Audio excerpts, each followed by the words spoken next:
Hello, good evening and welcome to my humble monorail, Bedstead Junction. Now tonight is a bit of a first for me in that I have got my first LNER locomotive. Okay, so I've bought locomotives obviously from the Great Western, me being Mr. Great Western here. Then I bought Midland, then Southern, a couple of Southerns, and I picked up an LNER locomotive, and I wanted to do that particularly for any fans of you out there of the LNER. And those of you who are will probably be familiar with this particular class of locomotive, which I'll explain to you in a moment. Now, it's a model by Hornby, okay, and it's from a little while ago, okay. I'll explain to you why I bought it in a moment. We're going to send send her off around the track, and you can see what she's like, okay, what she runs like. Oops, wrong way. Sack the driver. Okay, off we go. And we're away. We're up and away. Now, zoom out just a little so you can see it go away better. What we've got tonight is what they call a D49 or Hunt's class. Okay, now these were actually built from 1927 to 1935. And a total of 76 were produced, and they were actually called Hunt classes. They were named after hunts or shire counties, I think, in the United Kingdom or in England. So this one is called the Cattistock Hunt, okay, or the Cattistock. This would have been a hunt which is actually based in Dorset, okay, and I think it has in the past received a certain amount of royal patronage. In that it was a favourite of George III apparently, okay, but getting away from the hunting side of things, okay, and we'll concentrate entirely on the locomotive. That's what we come here to talk about. But I thought I'd give you a bit of the history of how it got its name and what the Cattistock is, okay, so just in case you're curious. Now it's tender driven,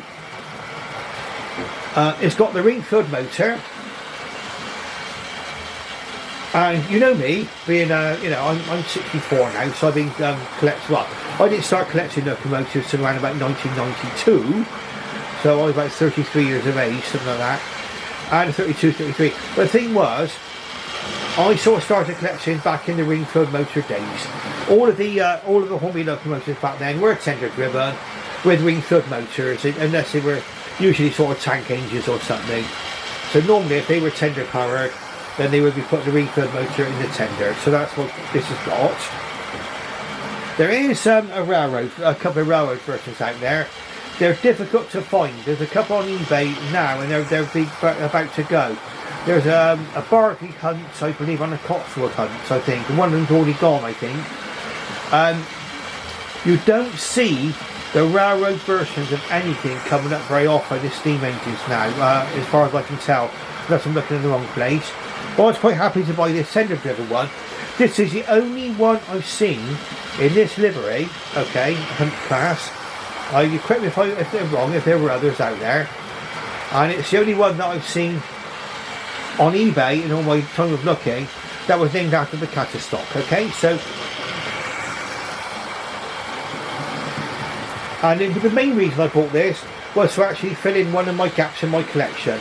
I wanted it to be a 440. Now, I say it was made in Margate, the genuine Margate product. I was under a bit of a misconception, and I think I'm more confused than ever in a way, but is when did Hornby actually close their Margate factory? Now, I know that apparently they started to move their production to China in 95, 96, but apparently they didn't close the factory completely until 1999. Okay, this one was actually produced in 1997, and it is actually a genuine Hornby Margate product, and I'll show you that later on as well. Now, it's R2021, and it was made on the 25th of June 1970. So that's when the service stamp was. Okay, R2021, 2506, 1997, 97 now.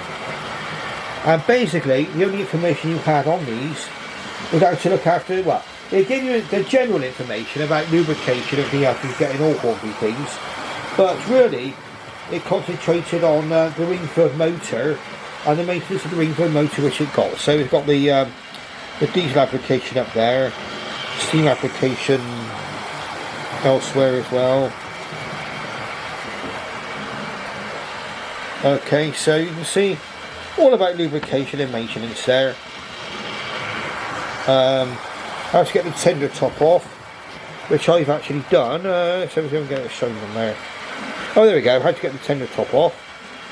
Okay, they recommend you leave it off with a screwdriver, but there is a little gap there. There's a little gap which to put the screwdriver in. Quite thoughtfully, it does pop off quite easily. I did it without causing any damage. I did that really to oil it. I thought I'd better oil the locomotive, and it was also, when I ran it in reverse, it was making a bit of a clicking noise on corners. Now I want to explain to you what the cause of that was, and that is not in any way and shape or form a problem with the cell or anything like that. In fact, this locomotive arrived pristine, and you would have had to, and really, I think I was lucky rather than eagle-eyed to spot the problem, okay? But it was a very easily resolved problem, and I'll go into that in a second. Okay, so we talked a little bit about the Hunt class, how many they were made, okay? 76, like I say, between 1947 and 1935. The white livery YTE 440 system, 440 wheel configuration. Now I think these were a bit like the 440. I mean, a lot of one of the questions some people may be asking, and I don't blame people for being curious, is why would, say for example, Church Ward make a 440? Why would the Schools class 440 be built? Why were these Hunt class ones? And in many ways, why were the LMS 440 compounds built? And they were all built for a main reason. For route availability, okay?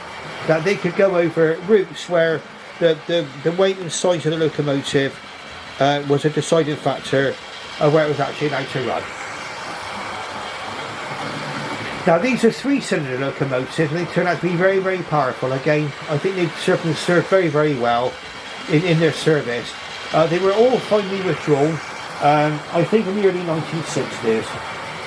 Yeah, they were withdrawn. Let's just see now. I've got a fact sheet in front of me here. If I'm cheating, I'm rather than remembering. Yeah, they were withdrawn in the early 1960s.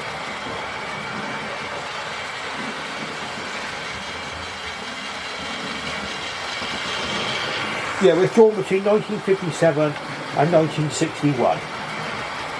So, some of these, if they did appear in the with the late crest livery like this, would have only been for a limited length of time.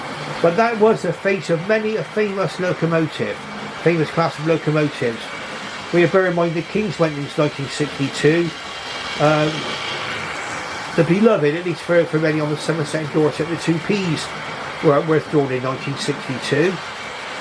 You know, a lot of locomotives were withdrawn in the early 1960s. Okay, they would have had a very relatively short life, bearing the BR late crest livery, and it's in black. Okay, they're more commonly in a green livery. And you can see it's running around the track very, very well here. Now what we're going to do is we're going to watch it go over some points in a minute, and it will prove a point, pardon the pun. Okay, so now we're just going to slow right down, get ready up there on the signal. There we go. Okay, so we're all ready to go there. Now what we're going to do is we're going to put her into the fire station first of all, because you can see what it would be like going over a right hand point pardon me, followed by a left hand point. Okay, so let's just do that in just a moment. I'm going to try and do this without kicking the tripod over, which is my usual party piece. There we go. There we go, so we should be all set.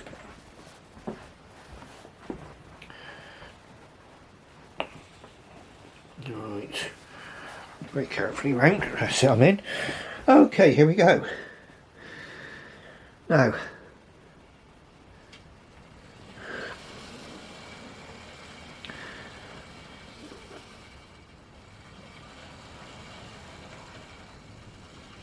Okay, we'll have to agree that's not bad performance on points, is it? For a locomotive built in 1997 at Margate. Okay, and it proves, at least in my own mind, that Margate were producing high quality products. I mean, everybody says, oh, it got so much better when the Chinese started making them. Yes, lots of good products has come from China in the form of Hornby, and obviously Bachmann are a Hong Kong Chinese based company anyway. But with Hornby, okay, it was a proper British company with a proper British factory, okay, and this is the products of that factory in Margate. Now we're going to bring her in onto Lazy Susan quite shortly. And we're going to have a proper look at her, okay? And I'll explain to you about my little hiccup I had with it, and how it was resolved, and how easy it was resolved. Okay, so out we come again. Now I'm not even touching the controller, just letting her go nice and slow over those points. You'll see, not even the slightest suggestion of a hiccup. Now in my own mind they knew how to build them, didn't they, eh? You bear in mind this from 1997. It arrived to me in good condition. Nothing's fallen off. It looks pristine actually. Again, I'm very, very fortunate to get one as nice as this. You know, we're really lucky in my opinion. So what I'm going to do is we're going to bring her down towards me now.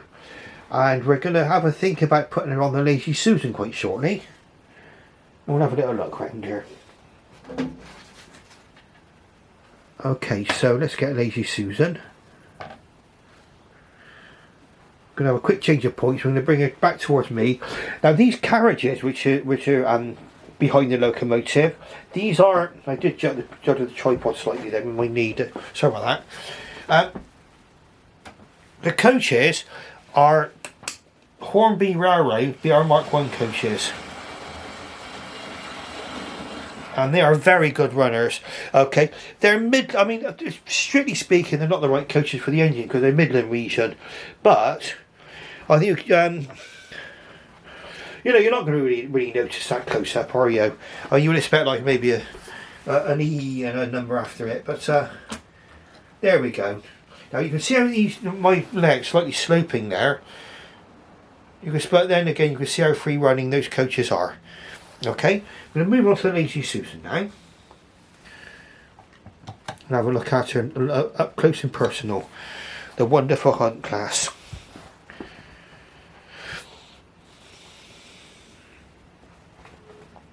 Just bear with me just a moment while I try to squeeze in without knocking the tripod over. Keep on. That's it, I'm in. Right. Down we go. Right, we're looking for a slightly above view on this now, and then we'll come down lower in a minute. But I think we can see quite a lot of the detail from above anyway.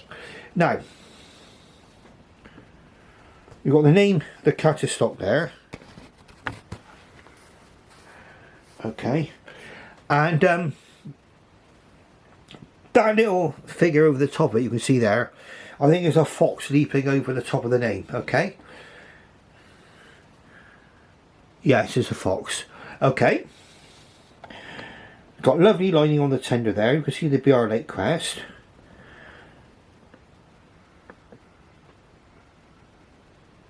(62758). That's a number. That's been on there. That's a British Rail number.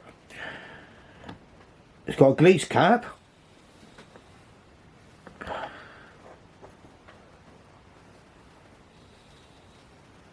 Nice representation of the whistles there. And the safety valves, and that do look like metal from here. And if it's plastic, it's a really, in my opinion, if it's plastic, it's a really good imitation of metal. And I do believe that's all metal up there. Proper stuff. Nice separately fitted handrail going round there.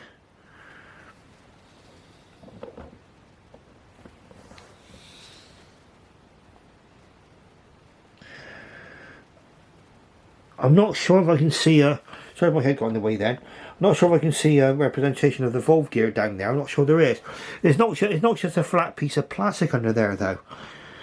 I mean, you can at least see through into something. The cylinders aren't lined, but I don't know if they were lined in BR black anyway. You can see all the valve gear there. Quite intricately made valve gear, quite nice. I mean, even if it is a bit thicker than, a bit thicker than more modern offerings, which not sure it is, it's very sturdily made by the look of it. To me, it looks, I mean, the whole locomotive feels well made. It feels like a quality product, nothing's fallen off or nothing. We come round to the front of the locomotive.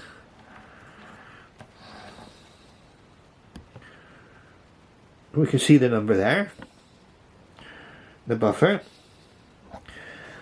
Not sprung buffers, but they didn't have it back then. I'll prove to you they're not sprung, now they're rock solid. Okay. And on to the other side, very much a similar story.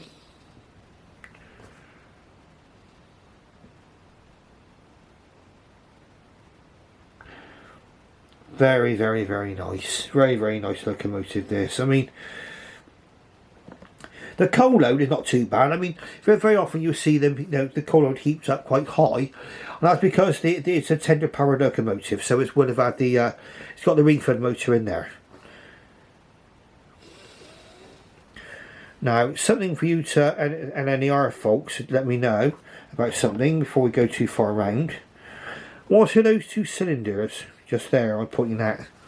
If somebody could tell me what they are and what they're for, okay, I'd be very happy to find out. Please fill in a gap. There are gaps in my knowledge which I would be quite happy for people to fill in for me. There we are. It's got the water filler there as well, I think, just the same as got on most locomotives. And then we'll just give her a 360-degree view again, but we're going to be dropping the camera down to a lower level. Now, excuse me if it drops down like a stone. It's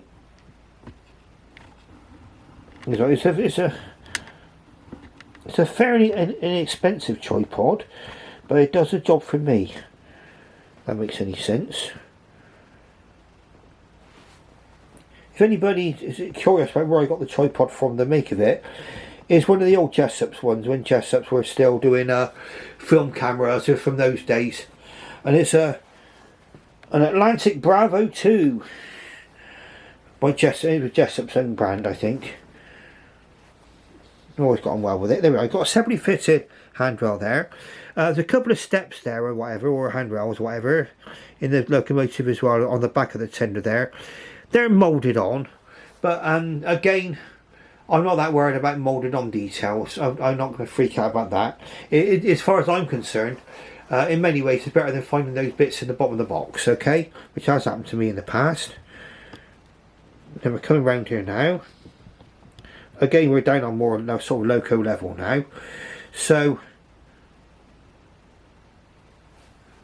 you can tell now, got the BR8 crest. You can see the 6 wheels under, well, 3 of the wheels under there.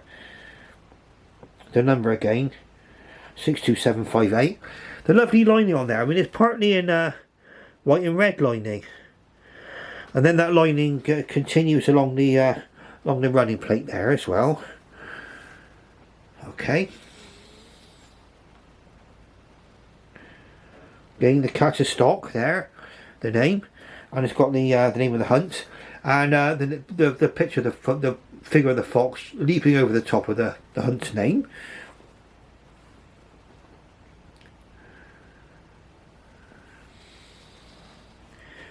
We move on to the front of the locomotive again.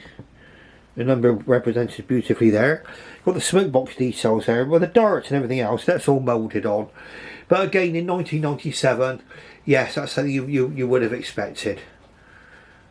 And I think that this kind of thing, there is a railroad version of this, okay, and it would be obviously highly changed from this model, because obviously the railroad one, it's got the 5-pole motor in it, and is loco driven, okay.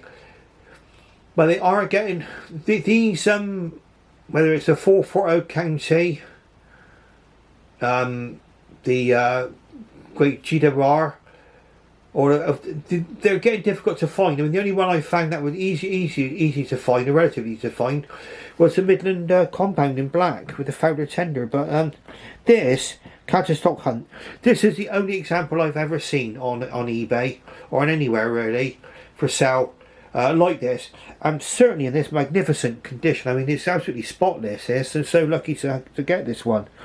Let's say steam pipes are not fitted, but there is a comprehensive detail pack which came with it. So in fact, they're telling me the seller believed that this was never ever run, this one, and I would tend to believe them. I mean, it's got everything in there in the detail pack. If I can get a focus on there, you can see there's a loco crew there. Yeah, there's the 2 steam pipes,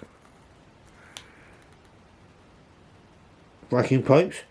I think that's all you get, but at least they give you a loco crew, and you've got the option of painting that should you so desire. That's a nice touch from Hornby. And back then it came in I'll zoom out a minute and come round. It comes in the usual polystyrene tray, you can see, of its time. Okay,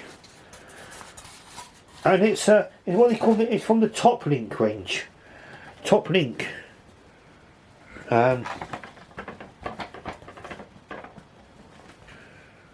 R2021, BR440 locomotive, Cattistock. Sorry if I pronounce it wrong. And see what's underneath. Made in England. I'll leave you with that thought.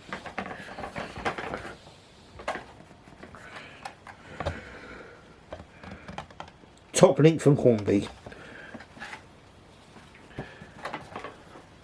Okay, so a nice little look at on the Lazy Susan, I think. We'll zoom back in again. And take a little look at the from that kind of angle there. See the valve gear there? I think from this kind of angle, I think all locomotives, this kind of angle I usually photograph most of my locomotives when I'm out on the railways. Sort of from this angle, I think it makes a locomotive look impressive, especially if we can get nice and low down. You know, usually when I'm photographing locomotives, I'm usually used to kneel down on the floor to do it. Oh, look at that, beautiful. That is a lovely detail on there. Really, really, really nice locomotive. You say the late BR Crest. I say, and yes, they did glaze the windows back then. Fully glazed cab. Yes, it is. All the windows are fully glazed, including those front windows just there.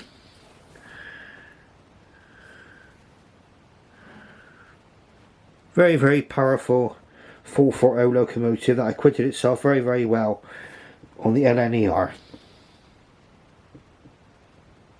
Lovely, look at that. Right, now what we're going to do is we might put it back on the Lazy Susan quite shortly. And we've got plenty of time here. Now, information on this, I mean, there is an LNER article online about the hunt class, if any of you should wish to look up further information, okay? And I'm going to get a chance to read that in more depth as well. I've got some basic facts about it. It doesn't appear to be included in my Observer's Book of British Steam Locomotives, which is a bit of a travesty maybe. And I was looking to see if it was in the 1997 model. Was it did it appear in the 1996 catalogue? You know, a year before, because sometimes things appear in the catalogue one year and then land up in the shops the next. But I don't think it did. I'm just quickly leafing through it now and just seeing. Well, they did have Top Link in the advertised in their 1996 catalogue.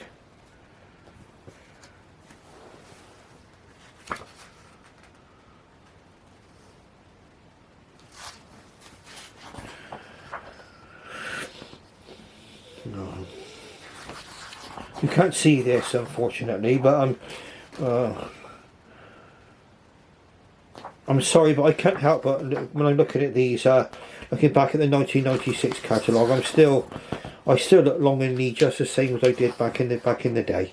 I'll leave you looking at our lovely Cattistock just for a moment. I'm just seeing if this one is actually included in the 1996 catalogue. I can show you the entry for it.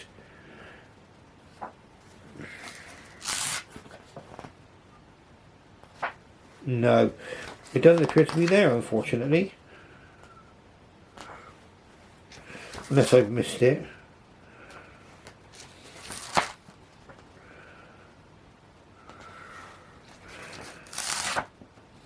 No. Okay, so about that little interlude there. We're looking through the catalogue. Okay, so we're 25 minutes into this video, and I've got 30, so we've got a little bit of. I'm going to show you a few things, of course. I wanted to show you a few things. I'm going to heighten this up a little bit so I can get more comfortable for me. There's our passenger, as you can see there, happily waiting for the train to turn up. We're going to take this off from here,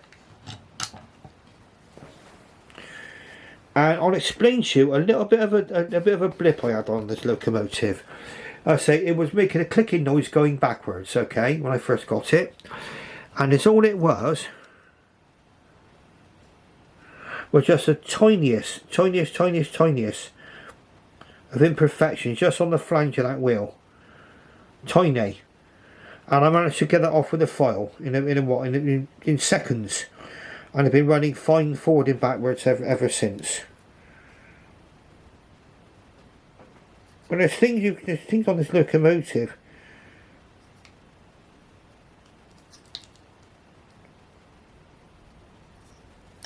that you notice as you get up close. Sort of like multi-layered this. Made in Great Britain, Hornby. Again, I shall leave you with that thought. You see the springs there represented. Don't we often show that? I did give this a bit of an oiling, this locomotive. I don't know if I over-oiled it. I'm a bit too enthusiastic. I will openly confess to that.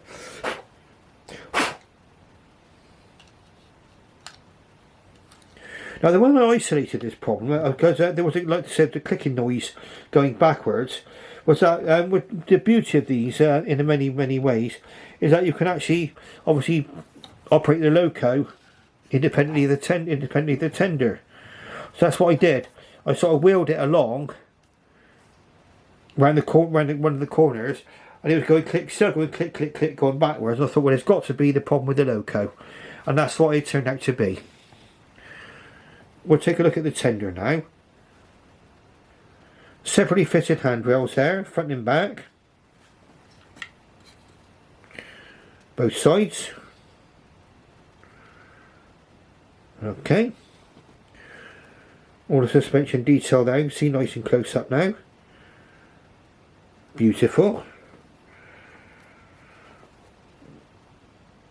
Nice representation there of the coal coming down. For the fireman, they've got the little coal door there.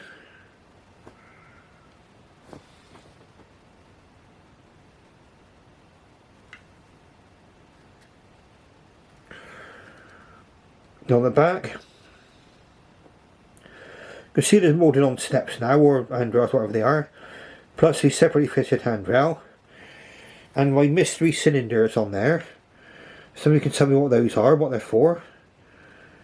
See the coal. I think the coal load's good. I mean, for me, if you look at a 1997 locomotive now, that's not a bad little coal load on there. Not in my, well, that's in my opinion anyway. Okay, and you can got the BR crest there, and then you've got. I don't know if I can get close enough to see this well enough. Oh, there we are. Sorry about my thumb getting in the way. I'll move my thumb out of the way. It's a bit distracting, isn't it? There we go. No, can't get rid of the thumb. Sorry. Cattistock. Need to focus on that. And the fox leaping over the hunt. Its name, the Cattistock there. Up and away. And there's possibly a builder's plate just underneath. It's very small, that. Okay, so for those people who say, now I do apologise, I've just run over my time on this camera, so we're going to have a little bit of editing to do now, just stitching these two little bits together. I was just about to say, actually, if I didn't get it on the camera then, that, you know, for those of you out there who says everything was all wonderful and hunky-dory when China took over, yes, they did. They have over the years made some beautiful products for Hornby, but this must be living proof, surely, that you know, Hornby were making lovely models from their actual Margate factory. Okay, you've got your smoke box start there moulded on, but then, like I say, you'd expect that to be of the time. And we're going to run this one round the track just a little bit now, and then I'm going to bid you farewell and good night. Now I'm recording this on a Tuesday night, okay, about 10 to 10 in the evening now, but we're breaking off now because I've got a lot of things I still got to do before I can get myself off to the land of Nod. And I'll be probably putting this one out tomorrow because it's probably going to take quite a long time for it to render. So you'll probably be seeing this on the Wednesday when I got time. I've got to go to the hospital tomorrow for an eye test. It's an annual eye test. But then when I get back, I'll be able to get all sorted out for you. Okay, so what I'll do actually is I've gone on long enough actually. You've seen the locomotive running already. We're going to put it back on the track just for one more time, and then you can see it couple up and everything else, and then we'll call it a night, okay? Oh. You know what I would do for just this room to be another 6 inches longer, but never mind. We can't have the world, can we? Well, some people want it, but there.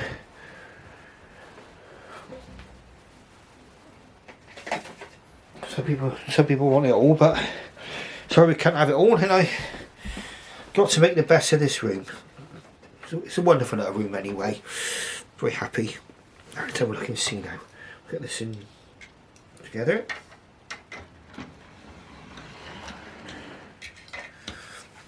We'll move Lazy Susan away, just temporarily,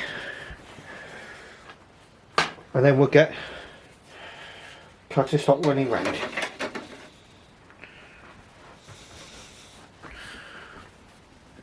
These will run away from me if I let them go, so I'm going to couple them up now. So we've done that now, we're coupled up, okay. Did that by hand. I'm just squeezing now.